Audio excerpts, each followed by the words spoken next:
Hello friend खुलुमबाय गासैखौबो आं दिनै जा बिबार बागाननि नेक्स्ट भिडिअखौ लानानै फैलायबाय। हानाय नंला आद्रि थाबाय अनलायनाया गाज्रि सिमां बायदि बायफ्लेलांबाय आं नोंनि जायाब्ला रावनिबो नङा आं नोंनि साफा नुखादो सिनारिफोरखौ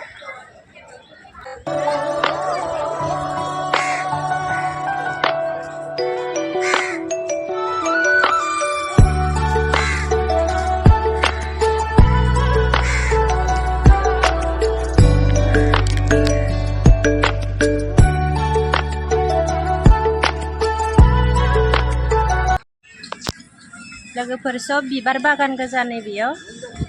ब्रिज नायखांना फैबाय नै बेयाव दा जोङो फैलायबाय बिबार बागानाव हाबबाय टिकेट दाननायखौ नोंथांमोननो खोन्थादिया जोङो दा नै सब बिबार बागान गोजा नै लोगो सासे दङ जों साथाम फैदों इनि हौवा आं बिराद साफा नै टिकेट दाननायखौ जोङो खोन्थादिया लोगोफोर नै नायनाला बिराद साफा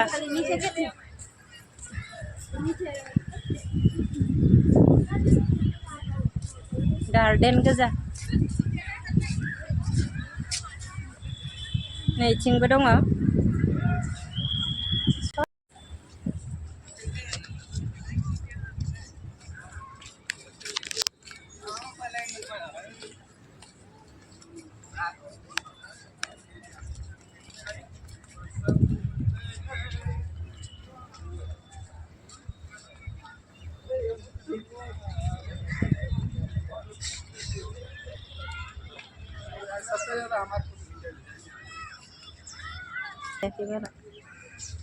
मेरला मोनसे गोसोखांलाबायना फैनायथ' उफ मेंजोबाय जोङो बेराय बिबार बागानाव एकदम दै गांसो गारबाय दाना बेसेबा गोजान सफैबाय जोङो बिबार बागानानो बेसेबा गिदिरखा आरो दंबावोसै नै आधा लामायानो सहैबावाखै जै गोजान भिडिअ बानायग्रा सेल्फिखौबो बावबावदोसो आखाइजोंसो बानायबाय दं भिडिअ बिराद गोजान दंबावो बेखौ बेरायजोबनो थाखाय आरो लाबावनोसै 1 घन्टासो जि समायना नुयो जि लाइन दङ नै ओरैबायदि बिबार बागान समायना रमायना एसेबां मोजां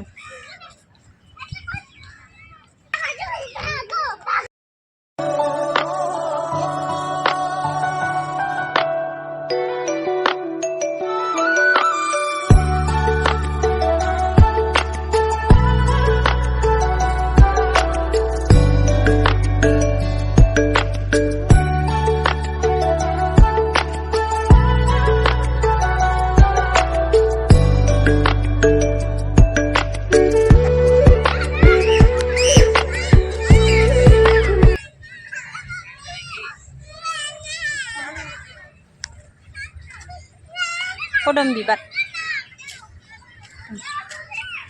ya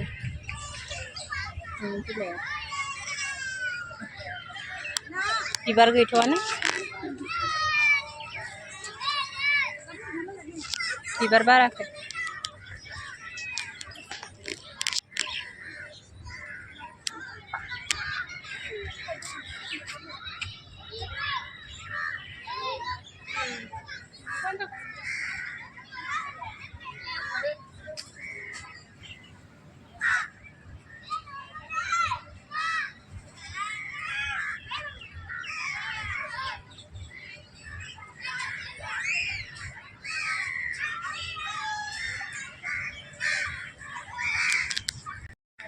नैबे अन्थाइ बागाननि सब दै गोजा ना गिदिर दङ नुवाखै सिङाव दंनो नैथिंबो दै बागान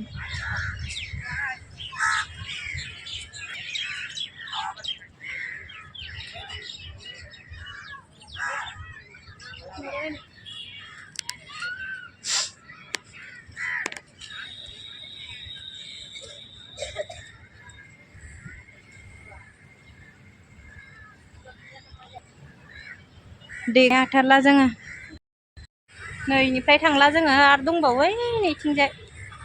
दै गांनाया हाथारला दै बथलबो लाबोनो रोङाखै मिन्थियाना एसेबां गार्डेन बुरजाथार दं होननानै दा थांफिनसै जोङो गरमथार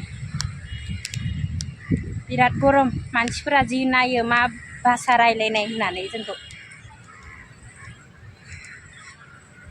एबार नेक्स्ट बाराव फैबाथाय जोङो दख'ना गानना फैगोन बर'नि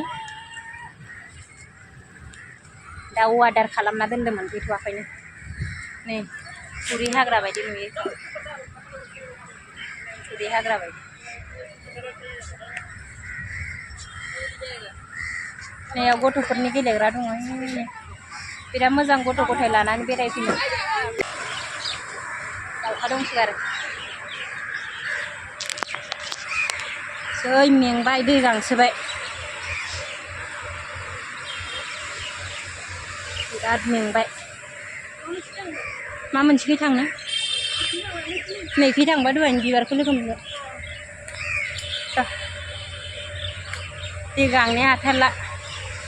एबार नेक्स्ट दिनाव बेरायफैनो फैबाथाय जोङो दै बथलखौ लाना फैजागोन एबार जोंनि ड्रेसखौ गाननानै फैगोन जोङो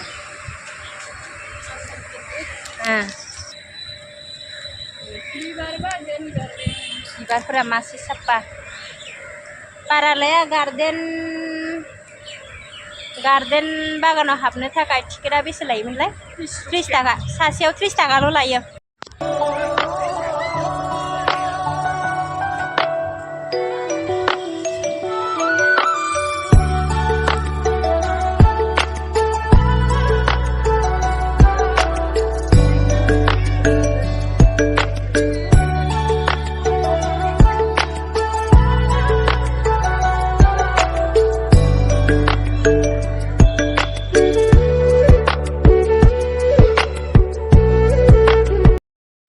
नैबेयाव आरो थुम्बु खोबनाय जायगायाव ओरैबायदि बुस्थुफोर दङ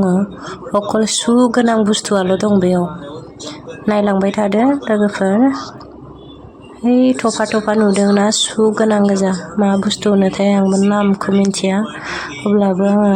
नोंथांमोननो जि हायो बेखौनो आङो देखायबाय नै बेफोरखौ नायदो मा होनोथाय बेफोरखौ आं नामखौनो मिन्थिया आरो नै दंजोबो सब बुस्थुआनो फिसा बुस्थुबाबो सु गोनांल' आरो इयाव थानाय माखाया नै जा समायना नुयो सु गोनां बिनिस्राय देरबावगोन होनदों आरो बेखौ गिदिरानो नुयो खाथियावबा मबाइलावसो बारा गिदिर नुवाखै जा समायना नुयो थफा थफानो